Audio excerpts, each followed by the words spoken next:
அஸ்ஸலாமு அலைக்கும். வாங்க நண்பர்களே, எப்படி இருக்கீங்க ஃப்ரெண்ட்ஸு? எல்லோரும் நல்லா இருக்கீங்களா? நேற்று ஒரு பெரிய வீடியோ போட்டிருந்தேன், அதில் சொல்லியிருந்தேன். பார்த்தீங்களா இல்லையான்னு தெரியல. போய் பார்க்கலன்னா போய் பாருங்கள், பார்த்து எனக்கு கமெண்ட் பண்ணுங்கள்.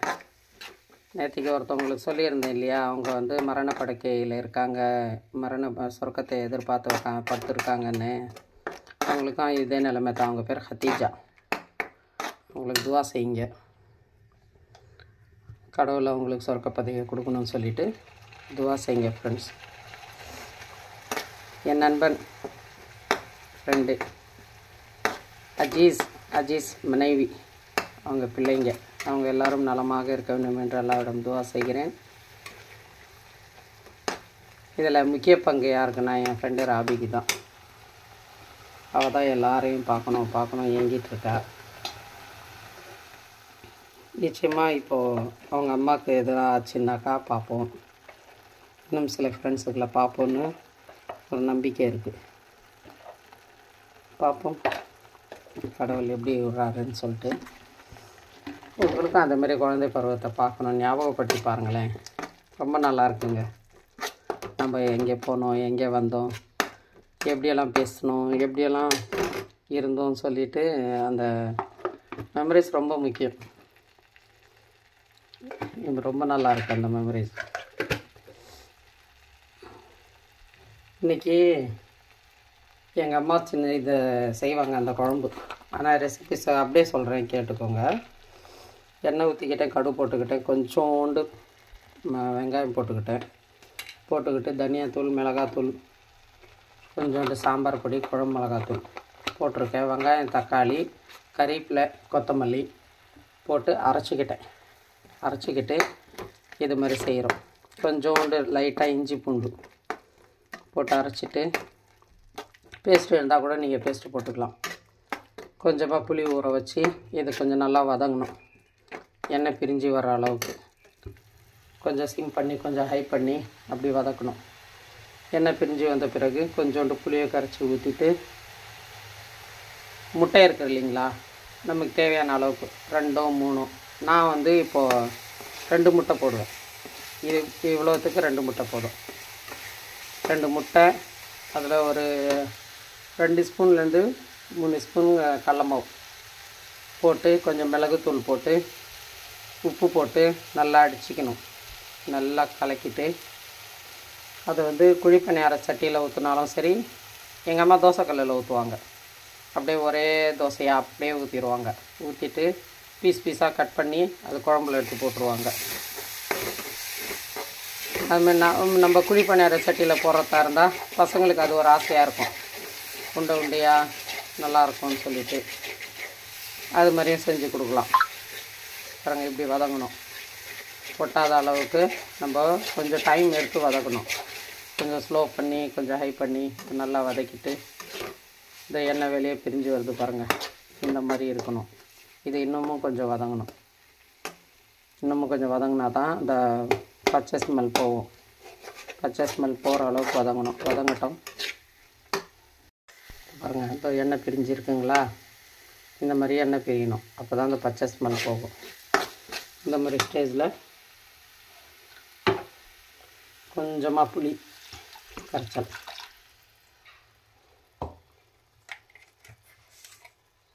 உப்பு தேவையான அளவு,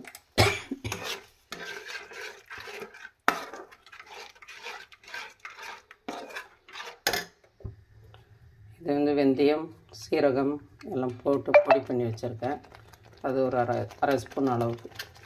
கடுகு, மிளகு எல்லாம் சேர்த்து பொடி பண்ணுவேன்.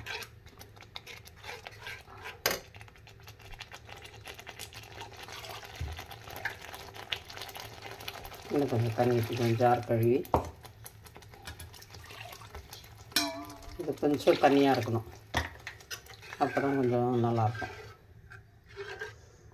இன்றைக்கி விறகடுப்பில் வைக்கல, வெயில் ஜாஸ்தியாக இருக்குது, அதனால் இது கொதிக்கட்டும். பாருங்கள், மிளகு ஒரு அரை ஸ்பூன் போட்டிருக்கேன், கொஞ்சம் உப்பு போட்டிருக்கேன். 2 முட்டை தான், அது 2 முட்டை போட்டிருக்கேன். இது கடல மாவு கட்டி இல்லாமல் கலக்கினேன் 2 ஸ்பூன் 2.5 ஸ்பூன் போட்டிருக்கேன். கோபுரமாக எடுத்தால் 2 ஸ்பூன் தான் வரும். இது கட்டி இல்லாமல் கலக்கிக்கலாம். எண்ணெய் ஊற்றிருக்கேன். குழிப்பணியார சட்டியில் சூடட்டும். இந்த முட்டை மாவும் அடித்தோடனே இப்படி வந்துடும். அதாவது பீட்டர் இருந்து நீங்கள் பீட் பண்ணிங்கன்னா நல்லாயிருக்கும். அப்படி இல்லைன்னாக்கா நீங்கள் கேக்கு எல்லாம் இந்த முட்டை இது மாவெல்லாம் கலக்க வச்சுருப்பீங்கல்ல, அந்த பீட்டரில் பீட் பண்ணால் கூட நல்லாவும் இருக்கும். நல்லா ஃப்ளஃபியாக வரும், நல்லா சாஃப்டாக. என்கிட்ட அதெல்லாம் இல்லை, அதனால் நான் இப்படி பண்ணியிருக்கேன்.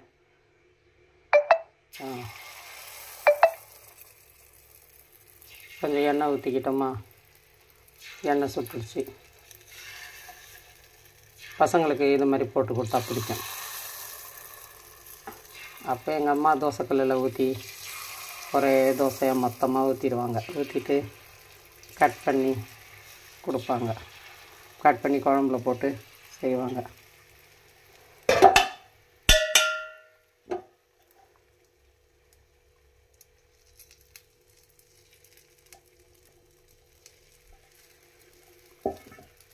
இது வேகட்டும். சிம்மில் வச்சு தான் அங்கே வைக்கணும். சிம்மில் வச்சுருக்கேன். சிம்மில் வச்சு தான் வேக வைக்கணும். வேகட்டும் கொஞ்ச நேரம் பார்ப்போம்.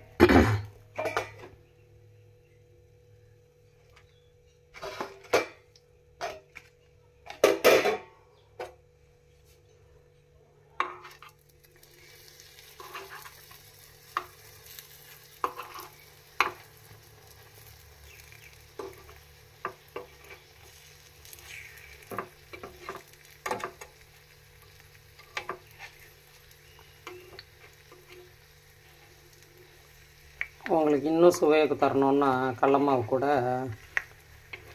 பொட்டுக்கடலை இருக்குது இல்லைங்களா, அது கூட பொடி பண்ணி சேர்த்துக்கலாம். அதுவுமே நல்லாயிருக்கும்.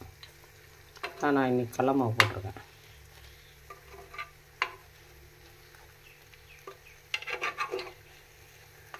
சிம்மில் தான் வேகணும், அப்போ தான் நல்லாயிருக்கும். ரொம்ப செவக்கணும்னு கூட இல்லை, வெந்தாலே போதும்.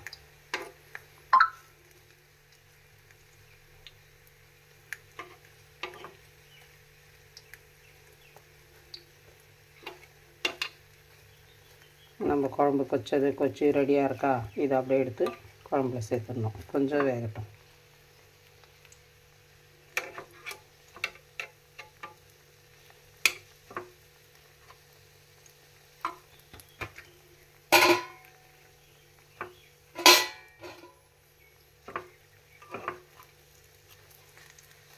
இது நடுவில் இருக்கிறதெல்லாம் வெந்துருச்சா, அதனால் மாற்றி போட்டுக்கலாம்.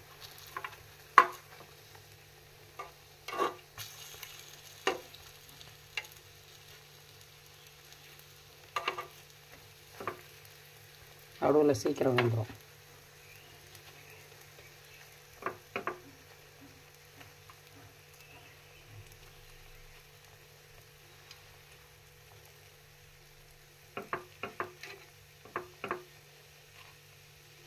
இப்படி வேகணும்.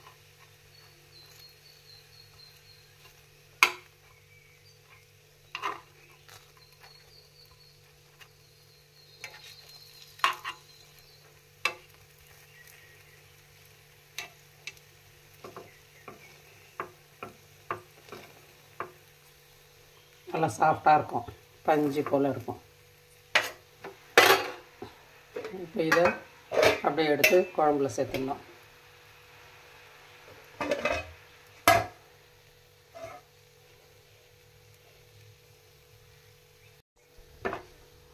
பாருங்கள்,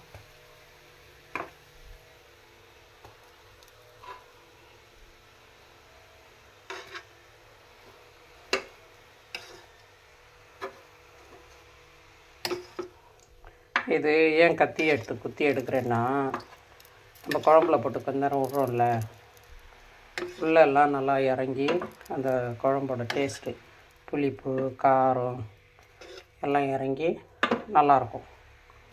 அதுக்காக தான். பாருங்கள், இதை போட்டு இப்படி கலக்கி விடணும். எங்கள் கிச்சனில் அதிகமாக ஸ்லாப் இல்லையா, அதனால் கீழே நிறைய பொருளுங்க இருக்கும். எதோ நினச்சிக்காதீங்க. இதேமாரி செஞ்சு நீங்களும் பசங்களுக்கு கொடுங்க. இன்னொரு நாளைக்கு இன்னும் விரிவாக கரெக்டாக உங்களுக்கு மெஷர்மெண்ட்டோடு போட்டு சொல்லி காட்டுறேன். எல்லோரும் நலமாக இருக்க வேண்டும் என்று அல்லாஹ்விடம் துஆ செய்கிறேன். அஸ்ஸலாமு அலைக்கும் வரஹ்மத்துல்லாஹி வபரகாத்துஹு. ஜஸாக்கல்லாஹ்.